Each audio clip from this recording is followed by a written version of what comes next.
Just going to look at another little job this morning, and I made these gates probably 4 or 5 years ago. I bet it's even longer than that. And look how good they still look. They're a Koya, absolutely perfect still. None of the boards have shrunk too much. They look beautiful. Yeah, beautiful looking things. I think I did a video on them actually, not on the electrification. Not on the electric opening, but the making of the doors. I'll try and find a link to that on the channel and put it down below.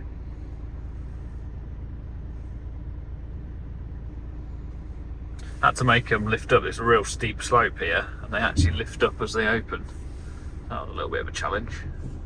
Time to cut the hinges in now. I'm going to use one of my route hinge jigs. You've probably seen these being made on the channel before. There is a couple of videos on these. Because I've got the 45-degree bevel along the frame here and the door sits back about 4mm from the face of this frame, I need 2 jigs to be able to route them in. So one is 4mm deeper in the cutout than the other to allow for the for that door to be recessed off the face frame that little bit more. So we're going to set up for these butt hinges. You just measure across the knuckle. Gives you the sort of width of the hinge. So you've got 5.5mm. I've got just under 2mm as a gap allowance on my doors for the hinges and in the centre. So we're looking around 3.5mm of housing depth in the hinges split across the 2 leaves. To stick our router bit, this is the trend cutter. I'll link this down below. These are really good bits with the top bearing for these router jigs. They're absolutely great. But I can just visually set that by eye against the hinge there and give it our first go on a test piece and see what it comes out like. I always keep a lot of pressure down on the base as I'm setting it, then the adjustments are quite positive on the turning collar. If you let it free float around, obviously any sort of play within the router adjustment mechanism is going to affect your cut. So I always make sure I'm pushing down, and if I release it to make any adjustment, I know which way to hold the slack out of this base. So we've just done a test piece there. Just moved the jig along to save having to hack the corners out square. So just run it along so that hinge would screw on, but it shows me what gap I'm going to end up with at that setting. It's a little bit too much. So like I mentioned, now I've got to make an adjustment. I can pull on the base against the router. I know that that's not going to move the setting as I unclamp it. I can just tweak a tiny bit more off the cut depth, lock it back on, and it's as precise as it can be. So just line my little jig up with my line there, going 70mm in from the ends.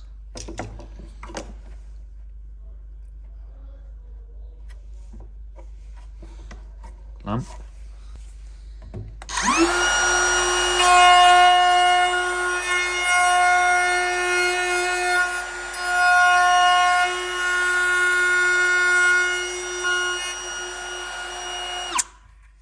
What I'm doing is just putting a single pilot drill in that middle hinge hole for a test fitting, and when I first fit the doors I can put a single screw in there, get the door in place, and then add the others in when it's in exactly the right spot. What I'm also doing is, because this is the top of the door, I'm identifying that by a second pilot hole just behind the leaf of the hinge. When these have been sanded, you lose all the markings off the face, and once they've been painted you'll lose any pencil marks everywhere. So that hole is obviously door number 1, and that is the top hinge. I always mark the top hinge so I know exactly where that door's going to go. Then for door number 2 I'll put 2 holes in there. With them cut, I can set them in the frames and mark the hinges over. Before I'm going to do that, I'm just going to mark the centre line of the magnets that I've housed into the frame rails. You can see they pick up any tiny little iron filings loitering on the bench very easily. So they're dead easy to see once they have. But mark them over and I'll mark them into the doors as I put them in the frames. Just do 2 jobs with 1 stone here. Do them one at a time. Slip a packer in the top and mark that over. And that is the magnet position there.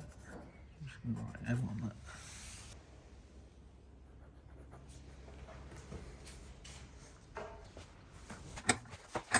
The same process, routering in the frame, just working from the marks in the jig.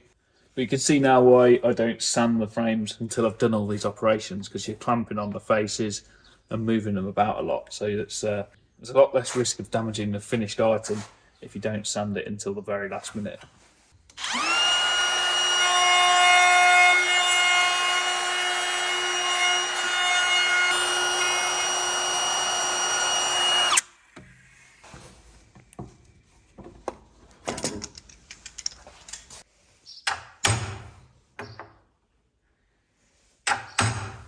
If I do zoom in, it'll always be on the worst one.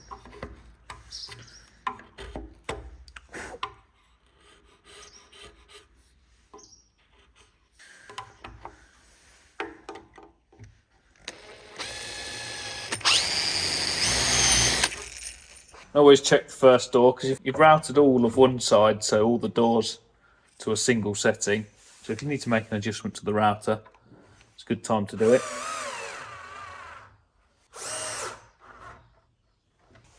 See how that looks. That's absolutely perfect by my eye. Beautiful. I personally hate to see a kitchen that's got like really, really thin gaps, because there's always one somewhere that's not quite as thin. Or if something moves over time, it looks awful when the gaps are that closely tolerant and they're not all exactly the same. So I much prefer to have like a slightly bigger gap. Obviously get them as accurate as possible, because I spend an awful lot of time getting the gaps right. But I just prefer to see a little bit more. It looks proper to me. Like, you've got to have a gap on a door to make it work. If you're going to have a problem with something, it's because stuff's too tight and it looks like you've not had the experience of fitting something and it catching before. I don't know, it just looks less professional to me when the gaps are super, super tight than if they're absolutely perfect with just a nice amount of gap. The ultimate perfect gap is about 1.8 mil if you were to measure it, but yeah, that's absolutely spot on for me. So I'm going to filler the magnets into the top and bottom of the doors. Square the tick mark over. And set a gauge up with a bit of an offset to the magnet in the frame, so that even though the door's closed, they remain slightly offset, so there's a pull action when the door is in the closed position.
That's everything done to the doors now, so I can finally push them through the wide belt sander. I'm going to use a 120 grit belt, like I said before.